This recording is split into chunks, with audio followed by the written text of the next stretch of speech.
Welcome to the Whole Athlete Podcast, where we focus on discussing topics to help you become a fat burner, optimize health, and improve performance in life and sports. Transform the whole you from the inside out with the holistic method. Let's dive in. Here's your host, Debbie Potts. Hey guys, it's Debbie Potts with a new episode of the Whole Athlete Podcast to talk about one of my favorite subjects, digestion, with my new funny friend from the Low Carb Cruise, Hale. And I'm excited to talk to him because he is a personal trainer. The background is a personal trainer. And similar to my path, that we realize there's more to getting people fit and healthy than just personal training them. And a lot of it's what you eat, as I say every day to people. How you eat your food and how you digest and absorb it is really important to really being healthy and burning fat, optimizing those mitochondria and improving your performance, as well as the aging process, longevity. So we're going to dive into proper digestion and all my favorite topics about how to teach you how to be healthier from the inside out. Hey guys, I got the man on the show today to talk what I love to discuss about nutrition and digestion. And TC Hale is now really one of the experts in this world of keto and fat adapted and how to improve our performance and longevity. TC Hale kind of went from a personal trainer world that I've been in into more on nutrition and digestion. So thank you for coming on the show with me to talk shop. Wow, I'm an expert. That's awesome. I can't wait to hear what I have to say. You are you self-trained yourself, right? I mean, how do you get down this rabbit hole of going from personal trainer to Mr. Digestion, Mr. Educational Poop is what they call it. Poop, yeah. All that. Captain of Poop. I did kind of self-train him, and then I also had other people that trained me and teachers and mentors. So I started by being a psycho, and I started the same way that a psycho. I was psycho. Like I was heavily psycho, and I got into the psycho because I kind of started the same way that most nutrition experts start, and that's that I was touring professionally as a stand-up comic. So similar to being a personal trainer, stand-up comedy. Right. But so I was doing that, and then I lost my voice, and then I had lost my voice before, but then it just didn't come back. And it ended up taking 8 years to get my voice back to where I could talk at all. So that's not a very good stand-up comic. 8 years of doing silent comedy acts. Yeah, I was a mime, is basically. That's funny. Or yeah, sad, nobody wants to be a mime. Yeah, even the mimes don't want to be a mime. So I did. I was very interested in getting my voice back, and I went to 23 doctors, couldn't figure it out. And every one of them and every medication was making me worse and worse. And so I finally just told all of them to piss off, and I'm going to figure this out myself. And so I just started reading everything I could read. I attended every workshop and seminar that I could find. And I traveled the country going to seminars and just trying to learn anything I could. And then I started learning things that were like, oh, I bet that's why my buddy Brad is dealing with that issue. And why don't we try this? And, oh, and I bet, Anita has this thing. And so I ended up starting to be able to help my friends before I figured out my own answers. And this one guy emailed me, I remember, and I had helped his friend fix his insomnia. And he emailed me, he's like, I'll pay you $500 to fix my insomnia. And I was like, oh, this is a business. That's what it is. I didn't realize that's what this was going to be. And so that's kind of how I started working in the field. And as I continued to find my own answers, I just learned a whole bunch of other stuff too. Were you sending people these random text messages like myself? Like, oh, here's what you need to take for constipation. Or right. Here's if you can't sleep at night, here's what you should take. Because you start reading things and researching like, okay, this is what someone was just asking me about. What did they need? So kind of start learning. Actually, the first book I wrote was on menstrual cramps, actually. Because you dealt with them heavily yourself. Well, I never have menstrual cramps. So obviously I know what I'm talking about. how to fix them. But what happened was I realized, what to look for when someone's having, because I had some friends that, I'd say, hey, let's go out and eat. And I would get a reply, a text or email back that was like, I'm balled up in the fetal position for the next 5 or 6 days. Because when their cycle came, they were just ruined. I say that you have aliens. I have aliens in my body that have come and invaded. So, right. And that's what it happens. feels like for some of these poor girls. Holy mackerel, they just can't even function. And so I figured out what to look at and how to fix that. And I helped this girl that was like, just was dealing with debilitating issues for, decades. And her next period was not even noticeable. And it was great. And like within 2 weeks, like 9 other girls showed up at my door. And then so I just got really good at working on that. And so I'm like, oh, I guess I'll write a book about this, even though I'm a dude. Yeah, that's kind of random, but I guess because, people, they want help and it doesn't matter who you are. They're just like, oh, you help my friend. It's all referral based. So you get that, right. Turns people are desperate for help. Yeah. The word gets out real quick on that one, just so you know. So you started your website is called Kick It Naturally. Is that kind of what it got to, fixing people and figuring out protocols based on your own research and your own experience?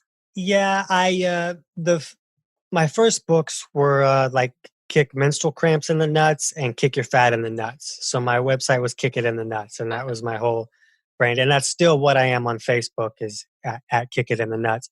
But I was also holding these workshops and courses for practitioners and doctors. And I had a couple guys partnering with me who had been teaching doctors and nutritionists from like 40 different countries. So I partnered with them and we created some courses that we were teaching. And so the practitioners were like, do you have a book that like doesn't make people kick things in the nuts that I can like hand to my patients without feeling like a crazy man? And so we ended up writing a second version to all of our books that were like more PC and not obnoxious, because I tend to be obnoxious. I don't know if people picked up on that yet. I may have given early warning signs on that. Well, when you're talking about menstrual cramps, you kind of need to be funny, especially you're writing it from a male's perspective, right, for women issues. It didn't go over, so they wanted more reasonable. So I made a different version, and then when we started our podcast, we're like, well, let's just call it Kick It Naturally instead of Kick It in the Nuts, so that doctors can use it and share episodes with their clients and all that kind of stuff. So it kind of morphed into that. So how many books have you written now?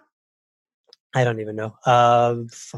Probably 6, I think, is what it is. I think I'm about 6. Are they all published on Amazon, or where do you? They're all on Amazon, and I have a couple on cramps and weight loss and constipation, and then I have one for healthcare practitioners called Health Pro Results, that kind of teaches practitioners how to do the things that we do, where we teach people how to look at their own unique body chemistry and understand that, oh, there is no diet that's right for every person, because we all process foods differently.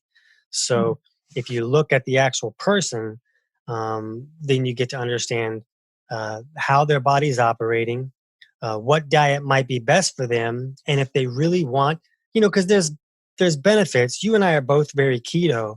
And, if you use keto as an example, there's a lot of benefits to keto that you can't get with other diets. So if a person's body chemistry is not set up to succeed on keto, then you can make adjustments and you can fix things so that they can. And we kind of understand that that's true, because we see people that go into keto and they gain weight. And they're like, hey, what happened? I thought that I was supposed to have lost 45 pounds in the first week like that other guy did. And where's all my brain magic, and why don't I don't have to eat, and I can, all this great stuff that you hear about happening on keto. And the issue is that if they can't process the foods that they're eating on that diet, then there's going to be misery that follows that. So we kind of teach people how to look at those things. I appreciate that, because that is what I'm finding that is my hot topic to dive into, because you read those Facebook group pages and you just get kind of fired up and frustrated. It's like, I need to speak more about this importance of digestion and bioindividuality, because it's not one size fits all approach. And you need to look at the whole picture, the whole athlete, as we call in the podcast, and looking at your genetics too, and different programs I've taken, they've done metabolic typing and take that into account, and your ancestry background, and looking at everything to teach your body to burn fat, not just, looking at these success stories that I don't know if people tell the whole truth, but people just say a few things in a Facebook group that people are like, oh, I'm going to copy that exact program. Then, like you said, they're like, okay, this isn't working for me. I quit and give up. Yeah, exactly. And this is just one more thing that failed for me. And I hate seeing that, because you see so many people that have struggled mightily with, just using weight loss as an example. And not only have they struggled mightily with that, but it has affected them in their life. It has affected their personality and maybe the level of success that they reach, just because they feel like, well, I'm just broken, or, I don't have the willpower to do this, or I can't stick to things, so I just must be a failure, and that's who I am. Mm-hmm. And you hate to see that, because the reality is that when an expert helps somebody lose weight, they use a method and it works for that person.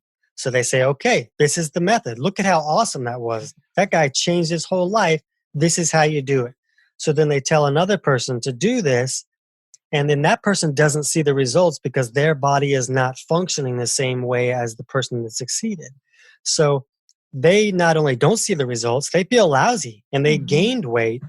And then what happened to me when I was, first starting to train people, and I didn't understand the things that I understand now, I was in great shape. I did certain steps. I was very specific at the steps that I took. And my six-pack said that they worked, so that means that they must work. And so I would help other people, and maybe 40% of the people would see success. And the people who wouldn't were lying to me. They were liars. You're not doing what I'm telling you to do. You're sneaking. You have little Debbies under your pillow or something. I'm going to sneak into your house, and I'm going to find out what you're doing wrong. And the reality was that they weren't doing anything wrong. They were doing what I was telling them to do.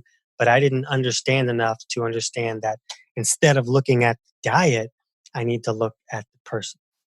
And so when these people that have failed diet after diet after diet, and they think they're a failure, when you teach them that, no, it's not that. It's that you have to fix this before that diet's going to work for you. And then it's just amazing, because then they see, oh, I'm not a failure. It's not about willpower at all. It's about that I was working against my body instead of with it.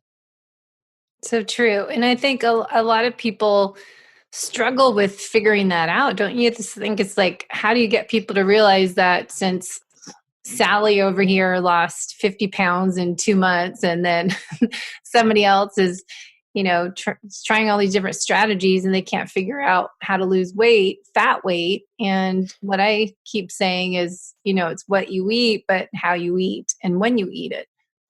Right. And the struggle that people have is that they go into those, public support groups, like you're talking about, the keto groups, and they go into the group and they're like, hi, my name is Tom. Well, how do you know your name is Tom? Are you sure your name is Tom? That's not keto. Nobody's named Tom that's on keto. You're doing keto all wrong. And they're like, oh, okay. I don't think I'm going to do keto. I just got yelled at for saying my name. And there'll be 100 responses. Right. The groups are brutal, because most of them are following one way to do keto. And since that way succeeded for somebody, they feel like it's the way to do it. And the reality is that, I'm sure we're going to talk about digestion, and that's probably the best way to really get a glimpse of how wrong some of these people are. Because, I like to talk about some poop. So I think that's a big thing for people, is to pay attention to them. Well, even get out of those groups. A lot of them are, frustrating. And I think someone I just saw, we're recording this before Thanksgiving, and I didn't even want to open and look at the comments, but I was curious because someone said, I'm going to cheat on Thanksgiving Day. I'm like, okay. And then of course there's, I think, 1,000 comments, and I didn't want to go there, but it's just teaching people proper digestion. We'll get into bioindividuality, so essential, but also it's not a diet, and making it sustainable. I always say whatever macronutrients you need, as we say in nutritional therapy and as an FDN practitioner, it's about balancing your blood sugar to teach your body to burn fat. So going to what you're talking about, your bioindividuality and digestion and good poop, is kind of how do you start by teaching people, all right, if you want to burn fat, improve your health from inside out, what are some steps to take? Now, how do you get started? Here's something that I think is really crucial and that a lot of people miss out on. There's not a lot of keto people talking about this at all. Because if we're eating a lot of carbs, the body's going to want to use that fuel. It's just what we've been training our body to use for a long time. It's the easiest fuel to use, especially if you're using processed junk. It breaks down and turns into glucose immediately, and the body says, okay, I can use that immediately. It's not looking at all the problems that it creates long term. It's looking for an immediate source of fuel to deal with all of the trouble that you're dealing with, whether that's stress or whatever it is.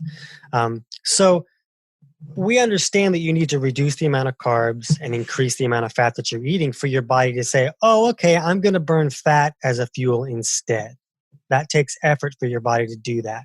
The problem is that when you start to consume more fats, if you can't process those fats correctly, your body can't use them. So we need to look at digestion and kind of break that down a little bit before we can explain a lot of the problems that people see. So what happens is we eat a peanut butter sandwich. And I'm not saying I want you to eat a peanut butter sandwich. It's just fun to say peanut butter sandwich. So you eat a peanut butter sandwich, and your body can't do anything with a peanut butter sandwich. It has no use in the body, just like your car can't run off of crude oil. It has to be transformed into gasoline so that it can make your car go. So a peanut butter sandwich has to be broken down into vitamins and minerals and amino acids and fats that can be utilized. Those are the nutrients that your body is looking for. So when we eat food, we chew it up and the digestive process is already starting. But the big players in this is when it goes into your stomach, the stomach makes stomach acid, and that starts to sterilize the food. You're wiping out all the bad critters, and you're starting to break that food down, especially the proteins. And those proteins can be broken down into amino acids. So after that food is acidified, it then leaves the stomach, and it goes into the duodenum, or the first few inches of the small intestine. And then the gallbladder says, hey, I want to play. And then it squirts this bile down onto that acidic product to neutralize those acids. Because the acids are meant to be in the stomach. They're not meant to be in the small intestine. So the bile squirts down there to neutralize them. And basically you have this very alkaline bile and a very acidic product from the stomach. And when they meet, you get like this crazy sizzle. Like this sizzle happens. Like, you know, in 6th grade when you did that volcano for the science fair project. Everybody remembers doing that. You put like the baking soda and the vinegar in there, and then it sizzled, and then the lava came up. Yeah. Like, oh, wow, I'm the coolest guy ever. And then there's that kid that the lava didn't came up. He's like, I got an F, you know? So, but that's kind of what we're living on, is that sizzle, that's what breaks all of our food apart and turns it into nutrients. So you have to have both sides of digestion working correctly.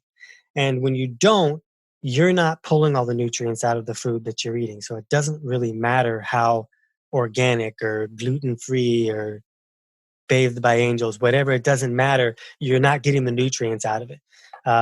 So the biggest thing with keto is that bile is what helps us emulsify and break down the fats that we're eating. And there's a lot of reasons that someone's bile may not be flowing correctly. It's actually extremely common because of the way that we eat. Can we go into some of those reasons? Yeah, and it's really more about like the 80s. The 80s. Parachute pants are a big problem. Parachute pants cause a lot of trouble. Big hair caused big trouble. But the big trouble, right, yeah. But the big trouble was that they told us to run in fear and horror from fat. And so we all started eating low fat. And when you don't eat fat, the gallbladder's like, when is it my turn? I never get a turn over here because there's no fat. I'm not being called on. So the bile just kind of sits there and it continues to concentrate, and it gets too thick to flow correctly, and then it won't flow. And then we can't emulsify the fats that we're eating. So when someone who's been eating this low fat all their life and now they switch to a keto diet, they eat these fats, bile doesn't come down to emulsify the fats don't get processed. So now instead of this nutrient that your body's going to run off of, your body has a burden because it's like, what the hell do I do with this? I can't use it.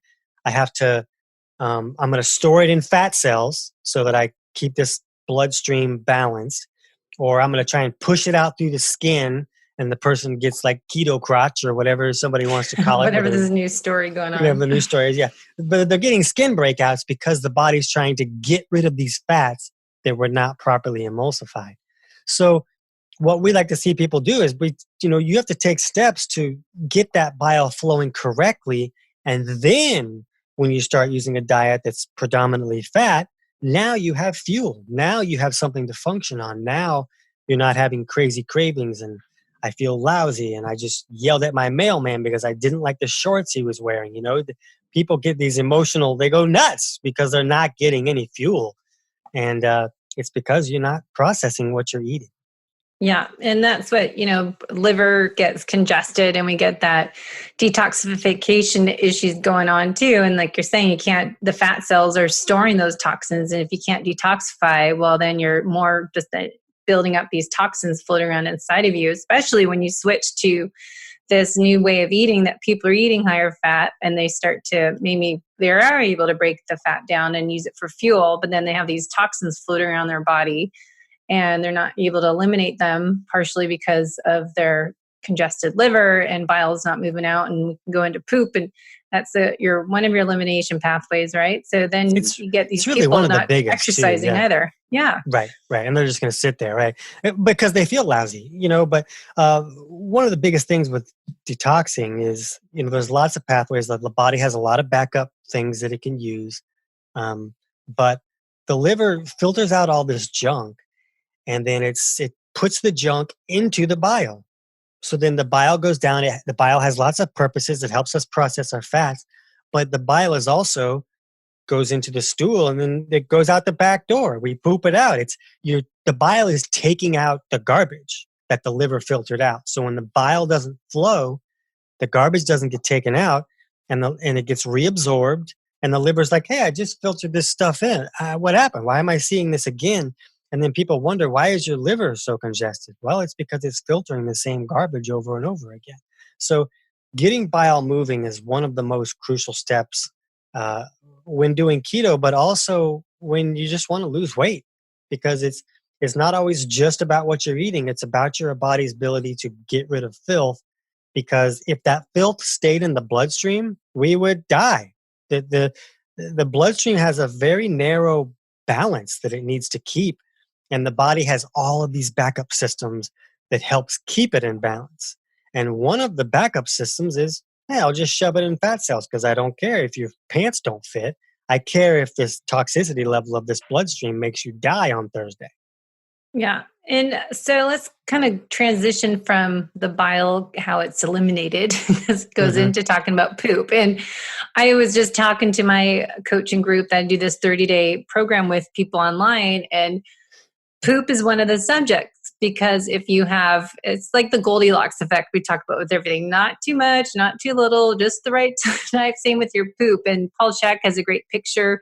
I use the poopy policeman lineup, that you have, the good healthy policeman and then all the different pictures. It makes it funny because of poop tells you so much about your digestion. So talk about how you help people with, poop and educating them that it's really a gross subject, but it really tells a lot about, are you absorbing your fat? Are you breaking down your food, maldigested food particles, all that? Yeah, it's really crucial. And it can be a complicated topic, more than we could really cover in one episode. But because a person either has a stool that's moving nicely and it's a nice poop and they're like, look at that thing, I'm going to post it on Facebook, it's so awesome.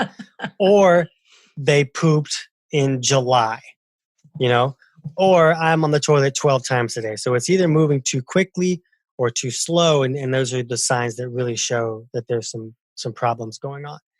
And what a lot of people don't know is that our stool moves through the intestinal tract at a pace according to its acidity level. So uh, just like there's a lot of reasons that a person's bile won't be flowing correctly, like estrogen levels being too high, maybe somebody's on birth control, can really thicken up the bile. Too many grains, there's a lot of reasons that bile can get a bit too thick and sticky, but there's also a lot of reasons that someone may not be making enough stomach acid. They might not be making any at all. So if they're not making enough stomach acid, the food just kind of sits in their stomach and it rots and ferments. That's the way that it's breaking down. And since there's not enough acidity there, it leaves the stomach, and then this alkaline bile goes on. It makes it even more alkaline. So now it moves through the intestinal tract very slowly, and it gets harder, and then the person poops once a week, and then the doctor's like, a lot of people only poop once a week. No big deal. And They like, really do. Mackerel. Yeah, Once they really. Yeah, or more. I mean, it's longer. Some of these people are really miserable. So that's a really strong sign that things are not digesting, because if you don't have that stomach acid, remember, you're not pulling the nutrients out of your food. And when that's the case, you're starting to get nutrient deficiencies and all these other problems that come up. And you feel like, why are so many things wrong with me? I'm falling apart, when it's really just the fact that you don't have the ability to pull nutrients out of the food that you're eating. So that's why we help people look at both sides, because if you're a chronic diarrhea kind of person, then that's not any better, because when there's no bile to neutralize the acids that leave the stomach, then those acids start to break down proteins. Well, guess what your intestinal tract is made of? It's protein. So those acids would start breaking down your intestinal tract, and cheeseburgers would leak through into your blood. So you don't want that. So the body says, I can't have this. So since this is too hot, I'm going to rush it through the system. I'm going to bring all the water I can to cool it off. And then it's going to go screaming through the intestinal tract and shoot out the back door. And it's going to lift you off the toilet like you're a rocket or something. And that's because it's too hot and the body needs to get rid of it. So when that happens, how many of those nutrients do you think you assimilated? None. They just scream through the system. They ran away. Yeah, the amino acids are waving as they run by, but you're not, absorbing any of them, and you don't get to use any of them. So both of those issues, for different reasons, can be really problematic. Mm-hmm. I know, it's just such a big topic. So another episode, we can just talk about poop the whole time. But right, I really could, yeah. So what do you find are the biggest areas of opportunity for a lot of people that come to you that are perhaps starting with, trying to be a low carb athlete, keto person, and their main goal is always doing this, I'm sure, is for fat loss, or for me, it's more performance of my brain function. Right. But what do you find in your feedback from your listeners and followers? Well, first of all, the hardest part is for people to learn that, there is a better way. Eating all these carbs is not as healthy as people have been telling us for so long, because of the problems they create. Even for an athlete, if you're relying just on carbs, then you have a small window for your performance to thrive, because the carbs are going to spike and crash. And if you're not eating other foods to help stabilize your blood sugar, you're going to bonk in the crash, and you're going to perform less optimally, and you're going to hate everybody and scream at all your teammates, because your brain is not getting the fuel it needs for you to be a good human. That's basically kind of how it works in a lot of emotional issues, where people are having emotional problems where they're not a reasonable human being. It's just that their blood sugar is so unstable that the brain ends up having no fuel source. And there's systems in our blood. Basically, a lot of problems can happen. Let's just use seizures as an example, because it really is a very severe way to view things. If a person has blood sugar that goes very low, they can have a seizure.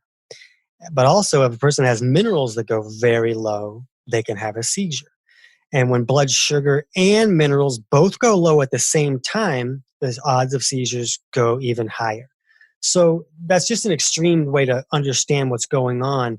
But the reality is that a lot of other problems occur way before that seizure would happen. The seizure might be 3 days off, but you're still a jerk.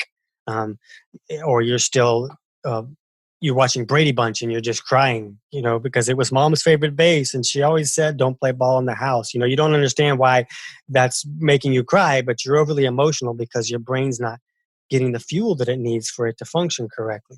So what happens is we see people that might have blood sugar that's unstable, but if they have enough mineral in the system, they can buffer the blood sugars when they go too low and they can function. And it's no big deal and they're fine. Same with minerals. If they go too low, as long as there's enough blood sugar in there, they can function and they're fine. So where we see the trouble is the people who are not breaking their food down well enough to pull the minerals out of their food, or maybe they're having issues that's causing them to pee out too many minerals, but something is making their mineral levels very low, and then when their blood sugar goes up and down, they're having all kinds of trouble. So what I see is that when somebody says, okay, I want to do this low carb thing, and I'm going to remove all of my carbs, but they don't have any mineral in the system, now they just removed the body's only fuel source that it could function on, and they're either depressed or have cravings that are not controllable. They wake up from being blacked out, and how did I get halfway through a box of Nilla wafers already? How did that even happen? I don't remember that. It's because their body is like, I need something to keep from basically shutting down, which is what a seizure really is. So the body gets very defensive way ahead of time, and it says, give me a fuel source right away. So for a lot of people to be able to reduce the carbs, they need to be able to get enough mineral in the system to buffer that, and so that they can work towards allowing their body to learn how to run off of fat, and then they can keep their blood sugar on a more even keel. They don't get that major crash just because there's nothing there to buffer the system. So that's probably the biggest problem that I see people have when they first want to start going low carb, is that if a person has really low blood pressure, that's a really strong sign that there's not enough mineral in the system. And those are usually the people that are going to have the hardest time sticking with low carb long enough that they can become fat adapted, or that their body can learn how to, I'm going to use fat as fuel too. It's a great backup. What a great idea. The body never gets to learn how to do that because they already snapped and how did I get that Dunkin' Donuts? Yeah. So what's your go-to supplement for minerals? Are you a real salt kind of guy? I do like to see minerals? people use, I like to see salts. Unrefined salt is big. So real salt is good. There's another one by Celtic sea salt that's called the flower of the ocean. And it's, there's things that we're worrying about now with ocean because the sea is all toxic. So we're kind of worried about that. But this particular sea salt seems to have a higher level of mineral than anything I've used, and seems to help people lift those mineral levels better. It's like $28 for a bag of this stuff. It's ridiculously expensive, but it just seems to work better. But so I like to see people do that. Mineral supplements can be great. A lot of the drops, do great. Our friends that have keto chow, they have some great mineral drops that really help. But I find that can be a Band-Aid, but somebody really has to fix any digestive issues so that all of that food that they're eating becomes the source of their minerals instead of just a supplement. You're going to eat anyways. Why not benefit from the food that you're eating by having the ability to pull the minerals out of it?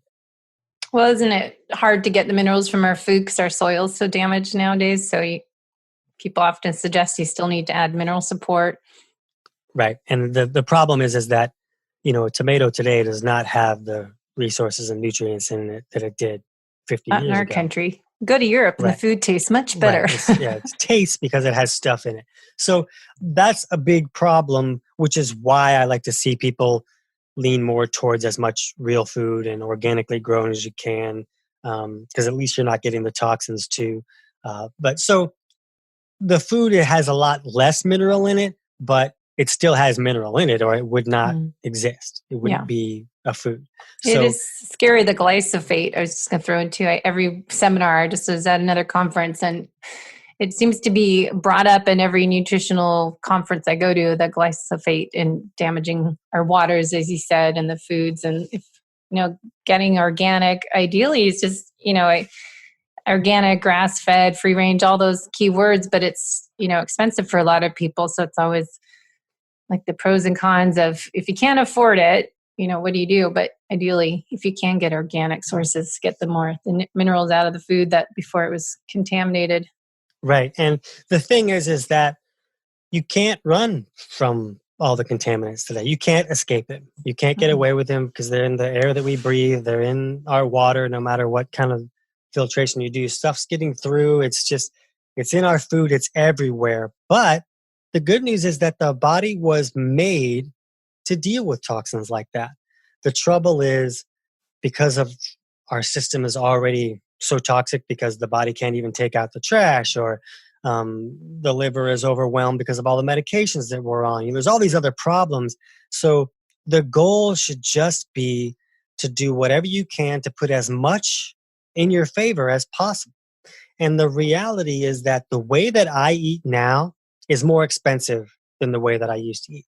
The supplements that I use now are much more expensive. I don't use supplements that I can get from Save On or from the drugstore, because most of the stuff you get at the drugstore has all these binders and junk in it that not only don't allow you to absorb the nutrients in those supplements, but they restrict your ability to absorb the food that you're eating. So there's a lot of junk out there. So my point is that the way that I eat and the way that I take care of myself now is much more expensive than the way that I did before. But I'll also tell you that I went bankrupt with 6 figures worth of medical bills from being sick. So it's really about, what am I going to choose? Yeah. Do I want to pay for it now or do I want to pay for it later? So true. Good example. Because when I say, I spend a lot of money at the grocery store, and I go, every day, every couple of days to the grocery store, and my supplements. And when I tell clients which ones I suggest for them to try, they're $50, $60, $70 a bottle. Like, what?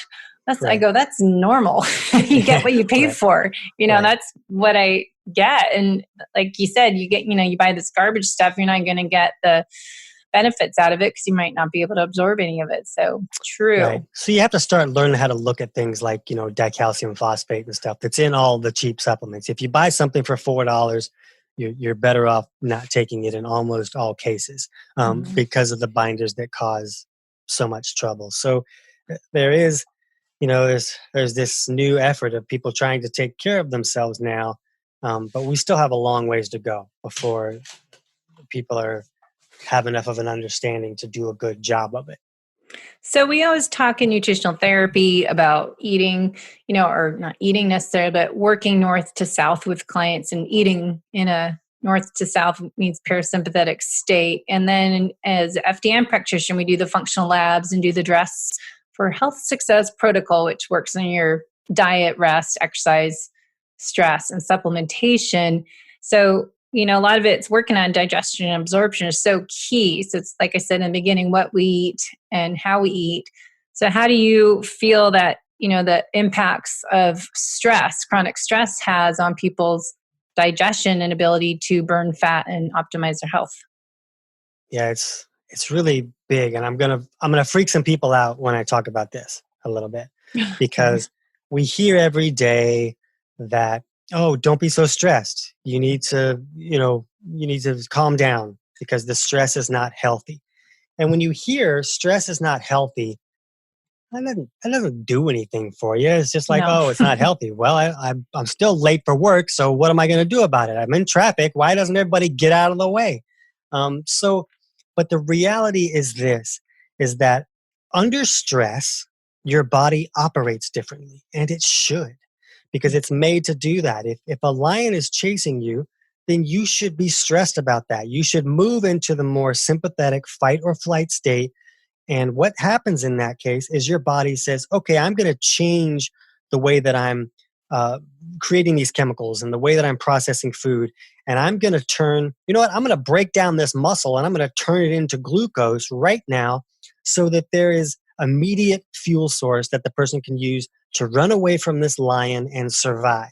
I'm only concerned about surviving right now. So I'm going to do things that are not optimal so that I can give this person the fuel they need to survive in this emergency.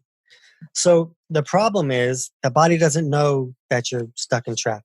The body doesn't know that bills are late. The body thinks that you're running from a lion. So I'm going to change the way that the body is operating to deal with this emergency. And the problem is that people are in this state 24 hours a day, 365 days a year, and they get stuck in this emergency state. And it ends up creating a lot of problems down the line. So when we say don't be stressed, it's important because it's changing how your body functions. Now, here's the part that's going to freak some people out. I'm meditating, I'm doing ohms, I'm doing all these things, I'm calm, I swear. Why is my body still freaked out? Well, your body needs resources to function. It has all of these processes that go on, even while you're sleeping. It has all these processes to go on. When you eat food, digestion takes more resources than just about anything that we do. So it needs all these resources, but if you don't have resources, now the body is trying to pay $800 worth of bills with $12. Well, it's going to be stressed out. And in that stress state, it will elevate stress hormones like estrogen and other stress hormones so that those hormones can help the body try to function since there aren't enough resources for it to function correctly. And then somebody says, well, I need help. I need hormonal help because my hormones are all whacked. Well, of course they're whacked. Your body is trying to function just using hormones instead of using nutritional resources that it needs to do the jobs that it's trying to do. So not only do you need to reduce the stress in your life that you're experiencing, but you need to make sure the body has the resources so that the body is not stressed out as well. So this is another thing where when you see somebody with super low blood pressure, maybe the systolic is under 105 or something. That's very, very low. I see people all the time where it's 90 over 60, and that's just kind of what I am all the time. There's not enough resources in there for the body to not feel stressed out. And so you got to get more resources in there so the body can calm down while you're doing your yoga, Zen, whatever you're doing. I know. So that's what I love about FDN being a practitioner is being able to order internal stress labs to identify contributors to metabolic chaos by looking at these hidden internal stressors that cause or lead to hormone imbalance, immune dysfunction, and detoxification issues and digestion and all that stuff. So I just love looking at treating the whole person as an individual. And I love that you're kind of on the same page that you got to look at digestion and bioindividuality, because I don't think anyone's really doing that. And I keep trying to talk about that as well on podcasts and social media. It's like, it doesn't, as everyone's different. So if you're not losing fat weight, you got to look at, what else is going on. And people get frustrated and just want to feel better. And I keep saying, you should feel alive and thriving every day and not feeling like it's a struggle. So you have to look more of an individual program to figure out how to feel better on the inside and out. Right. And what I do in all my books is I teach people how to look at, 5 or 6 markers of things that they can just test at home with tools they can pick up at a drugstore or a pharmacy or something. And these things are not diagnostic. It's not going to give you as much information as labs and all that stuff. But it's affordable because a lot of people can't afford it. And it's something the person can do on their own and that they can monitor and watch for changes and at least get some clues about what's going wrong. And it's more than I could cover here, but I can make one of my books free for your listeners if they want to go to kickitnaturally.com/book. They can download my book, Kick Your Fat in the Nuts, for free. And I kind of walk people through, how to look at your blood pressure. What does it mean? What does your breath rate mean? What can pHs tell you and things like that. just that you can run at home and get an idea of where, are there any really red flags? Like, is anything really way off, or do I appear to be kind of balanced in most areas?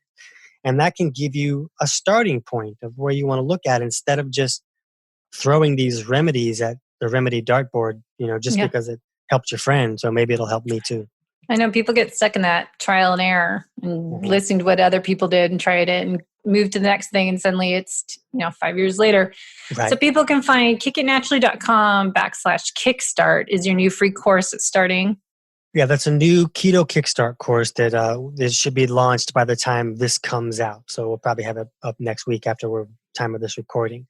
But that's just an easy way to, let's get started and see what are the big things that I need to do so that I'm not driving myself nuts or doing all the wrong stuff. Yeah. Is that kick it in the nuts? You're driving yourself nuts, or is that another nuts? Peanuts? That's a different nuts thing. Right, yeah. Different one altogether. So you can download your book, Kick Your Fat in the Nuts, with the free kickitnaturally.com/book. So put that all in the show notes. So make sure you look down below the podcast link for the show notes and learn more. And your podcast, tell them where to find that. Go to chatthefat.com, and we have this brilliant lady on there, Debbie Potts. So you definitely want to hear that episode. I think when this comes out, that episode still may not be out. I think it doesn't come out until like February because we're way ahead. But you'll definitely want to hear that episode, because it's funny when people listen to your show, they don't get to hear a lot of your stuff if you're interviewing people all the time. So Debbie really shared a lot of amazing nuggets. You'll want to check that out for sure. Thank you for my plug. Well, that's why I started doing this podcast just recently, Monday, Wednesday, and Friday, because for years, since 2011, we've interviewed someone just once a week. And you don't get to share like what you're saying, you don't get to share what are the hidden internal stressors, what is being a health detective and putting your puzzle together and all this stuff. So I started adding Wednesdays talking about health coaching, and then Fridays talking about swimming, biking, and running, and other athletic stuff. But, you don't get to talk about that. So now I just started talking to myself for half an hour. Good. That's great. Yeah, that's helpful. You kind of wonder what's wrong with you when you start just getting comfortable talking to your microphone by yourself. Is that what stand-up comedy is like? It can be a little more brutal than that, because the microphone never yells, "You suck."